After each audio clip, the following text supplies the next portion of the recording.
Alright, it's the Saturday sit down instead of the Sunday sit down because Jason and I are in New York for UFC 205, which we're excited for. But I could not bring you this video, the videos this weekend without continuing my sit down discussing the weekend's action. So I'm going to focus on two games, both of which ended in 3-0, one of which hit me in the stones, the other one I didn't really care too much about. So the one that hit me in the stones, of course, is Scotland's loss to England. I would like to sit here and say that England just aren't that good, which they aren't, and kind of deflect away from the fact that we lost 3-0 by saying, well, you guys aren't going to do much anyway, which could be a valid point.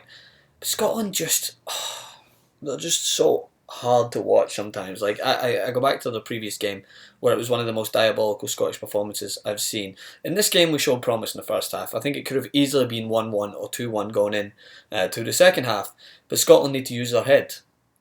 And that's not by means the mental side of the game, like, you got to keep your head in it, lads. It means head the fucking ball. Like, actually head the ball. We conceded 3 goals on the opposition when they scored with their head. Cross balls into the box. The first one, I'm not even going to grant them the privilege of naming them because I couldn't really tell which one was which, but our centre-backs, one of which closes down Sterling's shot, takes it, I think, to the cojones, so he's down on the ground. The other centre-back that's with him just watches, almost points and laughs, like, you got hit in the stones, whilst Sturridge just wanders in the box, and then he's like, oh shit, I got to catch up because my other defender is actually on the ground and can't get back in time, and then Sturridge just heads it in. It's schoolboy errors, and it's not good enough, and therefore another major tournament goes bye-bye for Scotland. And it's only ourselves to blame. We struggle against Lithuania, we struggle against Slovenia, struggle against teams that we really should be beating, and then we're left to lick our wounds at the end. And then the same thing happened last year with, in the last major tournament. We had Poland and Germany, yes, two great teams. We had the Republic of Ireland as well. And Republic of Ireland go through because they're able to fight to the death. They make themselves hard to beat, and they don't make excuses if they do lose games. When you had Keane and Martin O'Neill holding yourself accountable, you know you better get the shift in. But Gordon Strachan just, this is some of the best performances we've ever seen. Just with that little snide remark that just makes me want to rub his face in some sort of poisonous ivy.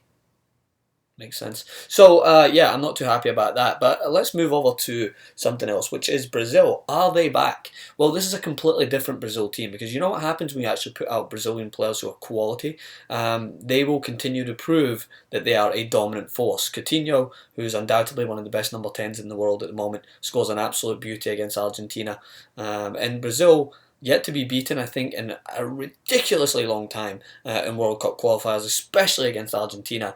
And Lionel Messi's return to his homeland after his brief retirement against one of the major teams in Brazil wasn't graced with a victory. Neymar got on the score sheet, so I'm sure he'll rub that one in Messi's face, or rub it like rubbing it in poison ivy, make that reference, don't know where it came from, but we'll go with it in training. So, but Brazil looked fluent, they looked like counter-attacking football, hunting the ball down, executing their passes well. They were really enjoyable to watch. So, are Brazil back to their best? By no means. Hell no. We need to see them perform. They're going to qualify for the World Cup. They're going to qualify for the major tournaments. I won't judge them until we see them in the major tournaments. So, when I'm asked, let's talk about Brazil because they look really good, I'll give them credit where credit's due. You look good. Let's see what happens in the major tournament. If you can keep Coutinho fit and you can keep him playing well in that number 10 role, linking up with the likes of Neymar, Paulinho managed to chime in with a goal, then Brazil will look good in the future. And as long as they work hard defensively, they're going to be a hard team to beat. Argentina, 2 major tournament finals in a row, so they're by no means an easy opponent to beat 3-0. I think they've got some problems in their team as well, especially in the managerial staff. So I think overall, when you're looking at this team, Brazil look like they can be a team to be reckoned with in the future. But it's all about whether or not they're going to continue this level of consistency. So, brief breakdown of both of these teams in the World Cup qualifiers.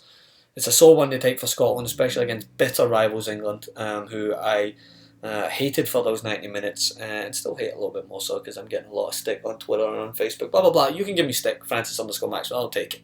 I know that Scotland are not a better team than England, but I'll be confident to say that England have a lot of work to do in the future. There was moments in there that if Scotland were able to finish better, maybe if they were able to use their head attacking as much as they don't use it defensively, maybe we would have scored a couple of goals.